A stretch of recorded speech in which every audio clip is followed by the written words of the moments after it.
Que el Señor les bendiga. Continuamos con nuestro estudio de el libro de San Juan. Ya estamos llegando a los últimos capítulos de este evangelio. Hoy comenzamos un nuevo capítulo, que es el capítulo 18.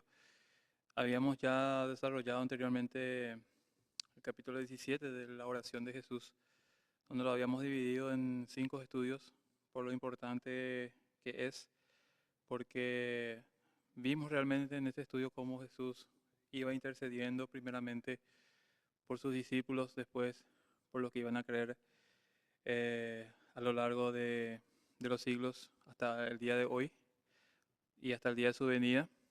Y vimos también cómo Jesús clamaba para recobrar esa gloria que alguna vez tuvo con el Padre. Y fue una oración muy extensa que lo tuvimos que desarrollar en 5 estudios, y la semana pasada estuvimos concluyendo ese capítulo 17. Y hoy vamos a empezar el capítulo 18 del libro de San Juan. Vamos a abrir nuestra Biblia en el libro de San Juan, capítulo 18. Hoy vamos a desarrollar del versículo 1 hasta el versículo 11, donde Jesús dice como título de este estudio o de este capítulo es arrestado, arresto de Jesús. Y para entrar en contexto, vamos a leer el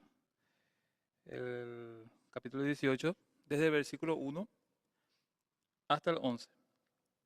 Dice: habiendo dicho Jesús estas cosas, salió con sus discípulos al otro lado del torrente del Cedrón, donde había un huerto, en el cual entró con sus discípulos. Y también Judas, el que entregaba, conocía aquel lugar, porque muchas veces Jesús se había reunido allí con sus discípulos. Judas, pues, tomando una compañía de soldados y alguaciles de los principales sacerdotes y de los fariseos, fue allí con linternas y antorchas y con armas. Pero Jesús, sabiendo todas las cosas que le habían de sobrevenir, se adelantó y les dijo: ¿a quién buscáis? Y le respondió: a Jesús Nazareno. Jesús le dijo: yo soy. Y estaba también con ellos Judas, el que le entregaba. Cuando les dijo: yo soy, retrocedieron y cayeron a tierra. Volvió pues a preguntarle: ¿a quién buscáis? Y ellos dijeron: a Jesús Nazareno. Respondiendo Jesús, dijo: os he dicho que yo soy, pues si me buscáis a mí, dejad ir a estos, para que se cumpliese aquello que había dicho: de los que me diste, no perdí ninguno. Entonces Simón Pedro, que tenía una espada, la desenvainó e hirió al sirviente del sumo sacerdote y le cortó la oreja derecha, y el siervo se llamaba Malco. Jesús entonces dijo a Pedro: mete tu espada en la vaina, la copa que el Padre me ha dado, ¿no la he de beber? Entonces, eh, así continuamos con el estudio de hoy, donde Jesús, después de la oración que hizo, esa larga y profunda oración en el capítulo 17, ya va con sus discípulos a el huerto, ya va rumbo a lo que él sabía que iba a venir, que era su muerte. Y vemos que Judas sabía perfectamente en dónde iba a estar Jesús y guió a los religiosos y a una guardia para ir a donde estaba Jesús. Entonces vemos que el desenlace se está acercando para Jesús, y vamos a ir desarrollando paso a paso este arresto de Jesús, y donde vamos a aprender también que muchas cosas que lo que pasaron aquí realmente mostraba la corrupción, mostraba las cosas injustas que hacían, y Jesús realmente estuvo dispuesto a pasar todo esto. Entonces empieza el primer versículo diciendo: habiendo dicho Jesús estas cosas, salió con sus discípulos al otro lado del torrente del Cedrón, donde había un huerto, en el cual entró con sus discípulos. Entonces Jesús termina su oración Cuando dice aquí, habiendo dicho estas cosas, se refería a todas las cosas que él había hablado en el capítulo 17, de toda su oración. Una vez que terminó Jesús la oración, decidió partir hacia el huerto, que dice era un lugar donde había mucho, dice un torrente de Cedrón, donde había un huerto en el cual entró con sus discípulos. Entonces Jesús sale del aposento alto, donde estuvo con sus discípulos anteriormente compartiendo con ellos sus últimas enseñanzas. Recordemos en el capítulo 13, Jesús estaba haciendo una enseñanza valiosa para sus discípulos el servicio, cuando le lavó los pies a sus discípulos. Y después vemos todas las enseñanzas, las promesas que Jesús estaba haciendo a sus discípulos, que iba a venir el Espíritu Santo, que iba a venir el otro consolador. Les advertía de que iba a haber momentos donde iban a tener turbulencia, pero que confiaran en Él, porque Él venció al mundo. Entonces Jesús estuvo en todo ese tiempo con sus discípulos en una forma privada, apartándose ya del pueblo, compartiendo con ellos esa cena y enseñándoles cosas muy importantes para ellos. Y ahora, después de esa oración, se va con sus discípulos al huerto. Entonces, Jesús, sabiendo ya lo que iba a venir, nada lo tomó de imprevisto. No es que él no sabía qué hacer y que fue a ese lugar para esconderse o sin sentido, sin dirección. No, él sabía realmente dónde tenía que ir y lo que iba a pasar. Él tenía el control de todas las cosas. Dice el versículo 2, y también Judas, el que le entregaba, conocía aquel lugar, porque muchas veces Jesús se había reunido allí con sus discípulos. Entonces, Judas sabía perfectamente dónde Jesús iba a ir con sus discípulos, porque era un lugar donde ellos frecuentaban, donde Jesús frecuentaba. Entonces, cuando Judas va a negociar con los religiosos para arrestarle a Jesús, él conocía realmente el lugar. Él sabía cómo decirles a ellos, cómo explicarles, o cómo, qué camino tomar o qué dirección tomar para ir a donde estaba Jesús. Sabía perfectamente en dónde podría encontrarle. Capaz, no era un lugar donde podría encontrarle todos los días, pero si algo sabía Judas es que era un lugar donde Jesús frecuentaba muchas veces y que era muy probable que estuviera ahí. Entonces, por eso Judas dice que aquí en el versículo 2 que el que le iba a entregar conocía ese lugar, conocía ese, ese sitio. Entonces guía a estos religiosos, a los fariseos, con sus,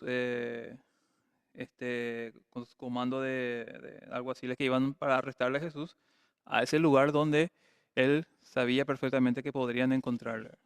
Entonces, 3 años estuvo Jesús con Judas, y Judas realmente conocía todo el itinerario de Jesús, donde más frecuentaba. Por eso es que les guió a este lugar. Entonces dice el versículo 2, y también Judas, el que le entregaba, conocía aquel lugar porque muchas veces Jesús se había reunido allí con sus discípulos, incluyendo Judas, porque sabemos que él era uno de los discípulos que finalmente después terminó traicionando a Jesús, terminó vendiéndole por 30 monedas de plata.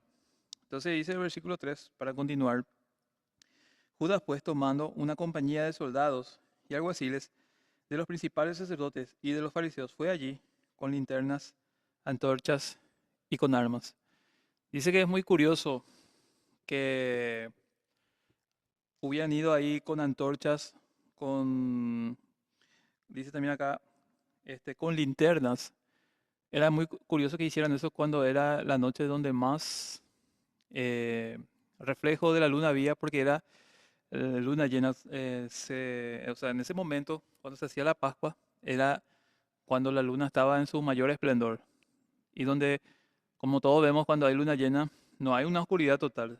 El reflejo es tal que uno puede ver tranquilamente eh, y caminar sin estar en total oscuridad. Entonces, ¿por qué si estaban con, digamos, una no total oscuridad por la luna llena, llevaron antorchas y armas? Es porque probablemente ellos creían, pensaban que Jesús iba a huir. que Jesús podía escapar. Entonces, para tomar recaudo, para prevenir eso, ellos no solamente llevaron una compañía de soldados, sino que también antorchas y linternas. Y eso también me llama la atención.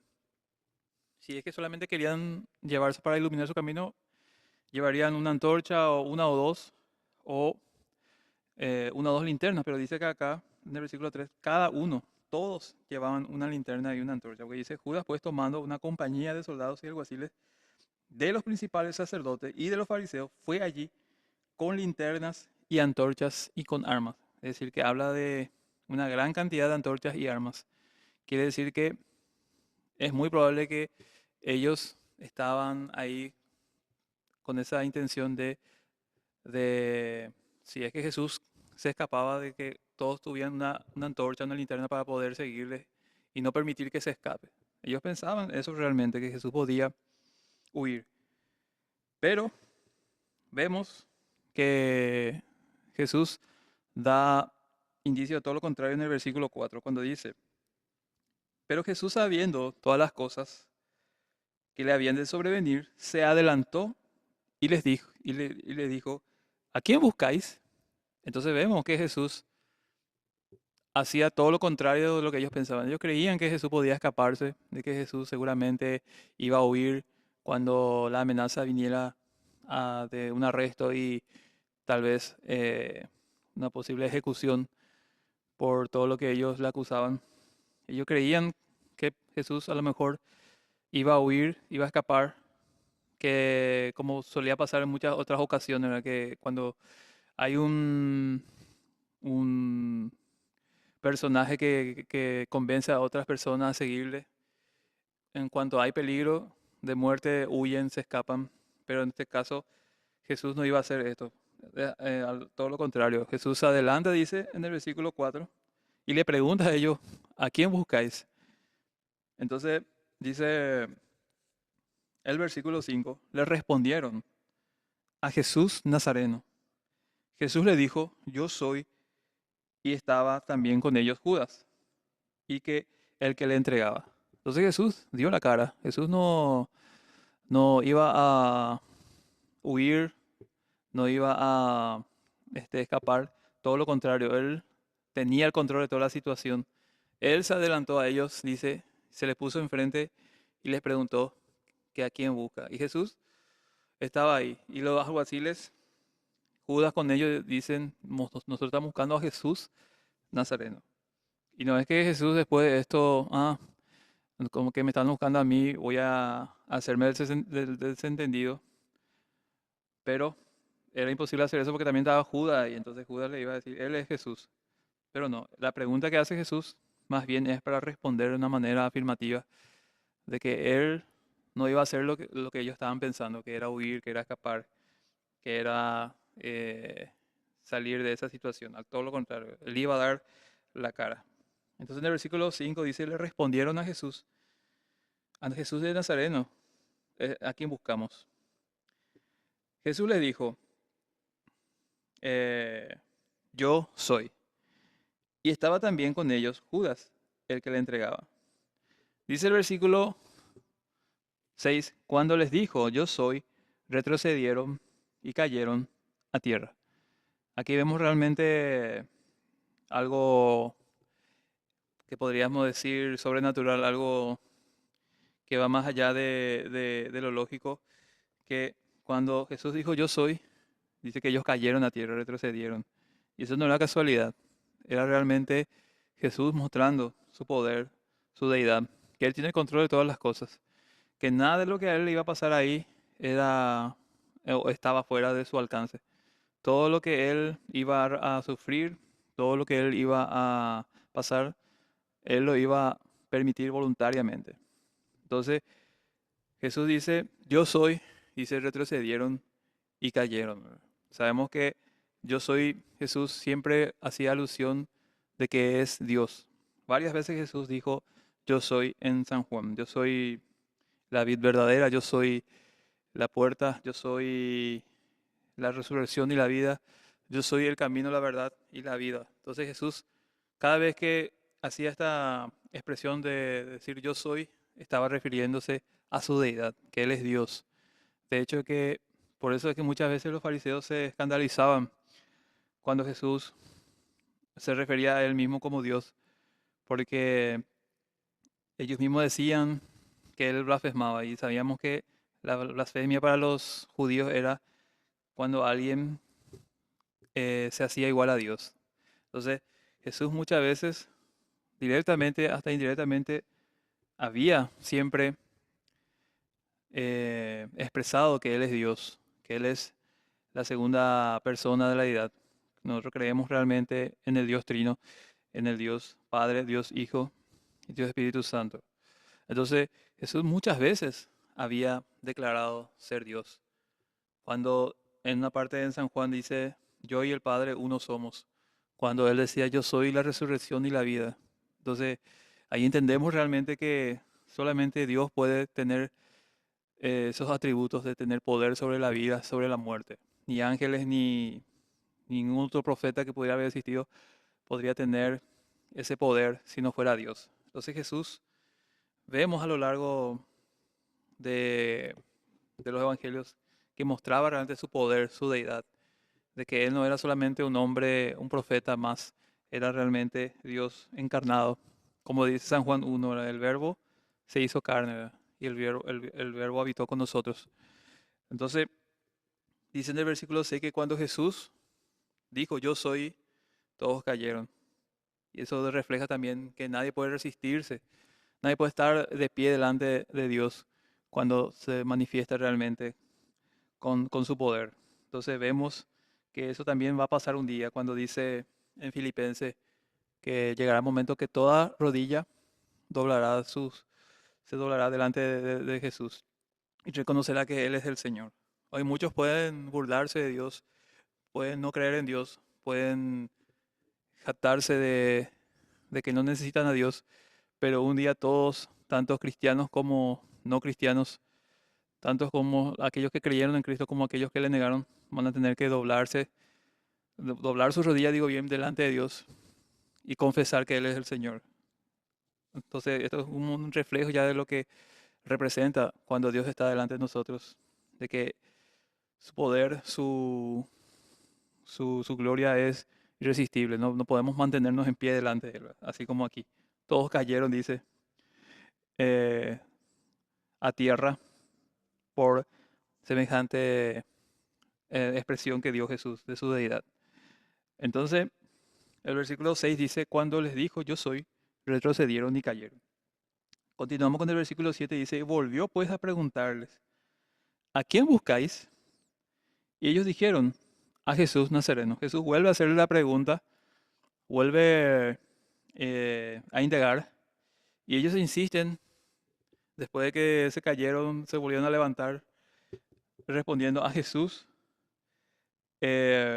Nazareno. Jesús respondió, os he dicho que yo soy, pues si me buscáis a mí, dejad ir a estos. Está demostrando Jesús también su compasión. Esta vez cuando dijo nuevamente yo soy, ya no cayeron a tierra. Es como mostrando una forma la parte humana de Jesús, ¿verdad? Porque si él hubiera respondido con la misma afirmación del versículo 6, todos tendrían que haber caído a tierra otra vez. Pero Jesús mostrando ahí su compasión, a ellos su paciencia también, su tolerancia, vemos que esta vez no cayeron a tierra. A pesar de que Jesús le vuelve a decir yo soy, Jesús después de eso le dice, os he dicho que yo soy, pues si me buscáis a mí, dejad ir a estos. Aquí Jesús intercede por sus discípulos. De hecho que Jesús ya había intercedido por sus discípulos en el capítulo 17, en donde él clamaba por ellos para que Dios pueda guardarlos, que Dios pueda cuidarlos. Como decía una parte de Jesús, no te pido que le quites de este mundo, pero que puedas guardarlos del mal. Entonces Jesús aquí sigue intercediendo por sus discípulos, diciendo, dejad ir a mis discípulos. Entonces vemos también cómo Jesús siempre estuvo preocupado por sus discípulos, no los dejó abandonados, no los dejó en la deriva, todo lo contrario. Él muchas veces le advirtió de que él un día iba a morir, que era necesario que eso pasara. Muchas veces les advirtió de que con él iban a tener problemas, dificultades, aflicciones, que hasta por su causa muchos le iban a vituperar, muchos le iban a perseguir y hasta, si es posible, morir o ser asesinado por causa de seguirle a Cristo. Entonces, Jesús muchas veces les advirtió a ellos de que eso era posible. Entonces, a pesar de todo eso, toda esa advertencia, Jesús siempre también intercede por nosotros, porque conoce nuestra debilidad. Y Él intercede por sus discípulos diciéndole a los alguaciles que dejen ir a sus discípulos. Entonces dice Jesús, os he dicho que yo soy, pues si me buscáis a mí, dejad ir a estos. Bueno, ustedes a mí me están buscando, no a ellos. Entonces, dejen ir a mis discípulos, déjenme, o sea, a mí es al que está buscando, entonces ellos no tienen culpa. Y entonces sigue ahí intercediendo por sus discípulos. Dice el versículo 9, para que se cumpliese aquello que había dicho, de lo que me diste, no perdí ninguno. Eso decía Jesús en Juan en otros capítulos, de todo lo que me diste, yo no pierdo, no perdí ninguno y lo voy a resucitar en el día postrero. Entonces, para que se cumpliera lo que Jesús mismo había prometido, Él estaba pidiendo a los alguaciles que dejen ir a sus discípulos. Y vemos realmente que eso pasó. Por eso es que solamente se le llevan a Jesús. Después vemos a la mayoría de los discípulos huir y a dos estando más cerca de Jesús, que era Pedro y que era Juan, que también siguió desde una distancia a Jesús. Por eso es que puedo relatar todos los acontecimientos que le ocurrían a nuestro Señor luego del arresto. Entonces, Jesús intercedía por sus discípulos para que se cumpla lo que él mismo había dicho, de que todo lo que el Padre le dio, ninguno él lo va a perder. Como decía también una parte Jesús, nadie la podrá arrebatar de mis manos. Es decir, nos da esa seguridad, esa confianza de que si Dios está con nosotros, si Él realmente nos ha salvado, Él también va a estar guardándonos para que no podamos perdernos, para que podamos perseverar hasta el final. Y eso realmente es una promesa muy hermosa porque sería muy triste estar siempre en la inseguridad de que hoy, ¿qué pasa si hoy le sirvo a Dios, pero mañana caigo y cuando mañana caiga venga el juicio y yo me pierda? Sería algo tan inseguro y tan frustrante, ¿verdad? Pero qué maravilloso es saber que Jesús dice que todo lo que a mí me das no lo voy a perder, no voy a perder ninguno, que nadie podrá arrebatarlo de mis manos. Es decir, que Jesús no solamente nos da la puerta a la salvación, sino también Él es el que va a estar acompañándonos para perseverar hasta el final. Muchas veces vamos a poder caer, pero Él es el que nos va a levantar otra vez para seguir avanzando por el camino estrecho. Entonces, dice el versículo 10, entonces Simón Pedro, que tenía una espada, la desenvainó e hirió al siervo del sumo sacerdote y le cortó la oreja derecha, y el siervo se llamaba Malco. Aquí vemos una acción de Pedro. Conocemos realmente todo lo que es el carácter de Pedro, que siempre era muy impulsivo, que era muy, ¿cómo podríamos decirlo? Era muy, de un carácter muy fuerte. Entonces, que se dejaba llevar muchos por su impulso, por sus sentimientos y por sus arrebatos, que cometía este hecho de cortarle la oreja a un siervo, dice a un siervo que se llamaba Malco. Entonces, mostrando realmente que Pedro, en esa altura, siendo discípulo de Jesús, todavía era dominado por sus impulsos, por su, digamos, estado de ánimo. Y después vemos en el último versículo que Jesús le dice a Pedro, mete tu espada en la vaina, la copa que el Padre me ha dado, ¿no la he de beber? Entonces, Pedro pensaba que podía ayudarle a Jesús, que podía evitar todo eso, pero Jesús le dice en otras palabras, ¿no te das cuenta que esto es necesario que pase? eh, que esto es realmente lo que tiene que acontecer, que yo tengo que morir. Jesús muchas veces le había dicho a ellos en los otros evangelios, una y otra vez, diciéndole que es necesario que el Hijo del Hombre tenga que padecer, que tenga que morir. Pero ellos muchas veces no entendieron eso. Después, cuando Jesús resucitó, cuando vino el Espíritu Santo, ellos pudieron comprender todo. Entonces, Pedro pensaba que podía ayudarle a Dios Y Dios le dice, yo tengo control de todas las cosas. ¿Acaso solo la copa que el Padre me ha dado no la he de beber? Y muchas veces nos pasa a nosotros lo mismo. Pensamos que podemos ayudarle a Dios cuando Él tiene el control de todo. Y eso vemos también en muchos pasajes de la Biblia. Recuerdo cuando Abraham, un ejemplo, Jesús le había prometido que a él le iban a hacer un hijo y que era el hijo de la promesa. Y llegó un momento donde Abraham pensó que él tenía que hacer algo y empezó a procrear, pero no con su esposa, sino con sus criadas. Y Dios le dijo que no, que el hijo que él iba a tener iba a ser con su esposa. Pero era algo que parecía imposible, naturalmente, que pasara con ellos porque decía Abraham ya era de edad y a Sara le había pasado la edad para tener hijos. Entonces Abraham pensó que él tenía que hacer algo. Y Jesús, digo bien, Dios le hace entender de que no, de que lo que Dios le prometió va a pasar porque Él tiene el control de todo.